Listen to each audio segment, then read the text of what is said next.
The 5 that are being transferred to Southern District in New York, it's Khalid Sheikh Mohammed and the others, the so-called 9/11 detainees, supposedly the worst of the worst.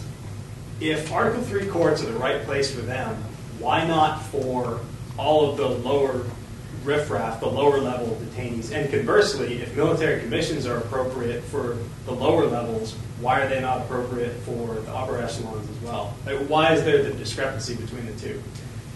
Well, the administration has offered an explanation that in the case of the cold detainees, that is, those who are going to be charged before a military commission, they point out that the target was a naval ship, that the victims were sailors, and that it was overseas.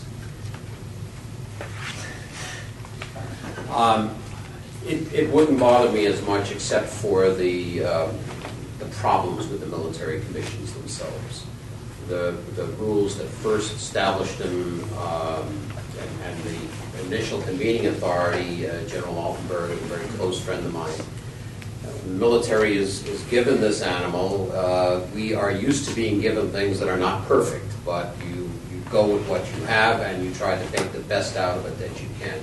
It's still deeply flawed, even though you still have had significant reforms in the military commission process. But the notion that you could still introduce, under some circumstances, evidence obtained coercively, particularly in pursuant to cruel, inhuman, and degrading treatment, I think fatally damages the whole system. Certainly, if it was my decision, I would not try people before the military commissions. Even if you get a conviction, it's going to be viewed as tainted throughout the world. And I'm talking about our allies as well as countries who would be less friendly. So it comes down to a policy decision. It's, in effect, an Article 1 tribunal.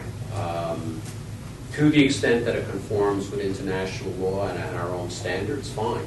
But if we start watering down our standards and creating a second-class form of justice, I think we're just doing ourselves damage. We're doing other damage along the run. Because, if it works over here, well, why not apply it over here? Create separate courts with lower standards. Dangerous for all of us, I think. I think we'd like to see everyone tried in a federal court. But I don't think, when you asked the question, I don't think your assumption was right that only the lesser guys would go to the military commissions. That wasn't the criteria. And so it was who the objective was, it involved military people, etc., as opposed to a lesser offender. The 18 guys that were killed on, that's the number correct, on the cold, are not any different than 2,900 who were killed in New York, and except some were in uniform, and so that guy is just as bad. So I wouldn't want you to think it was always just lesser guys that went to military courts. And that's all part of looking at it. Our view is we've got a great court system. These are criminals, thugs. They're not soldiers. And for me, the idea of putting them before a military commission, that gives them a status that they shouldn't have. Remember, you won't remember, sorry. During Nuremberg, the German generals that were going to be executed wanted to be executed by firing squad and not being hanged.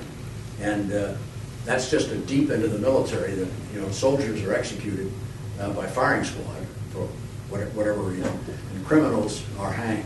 So I think by even offering them a military commission gives them status. I don't think that. That's beyond the law. I've seen two hands, so let me try to get these two questions. Is there anyone else? Yes.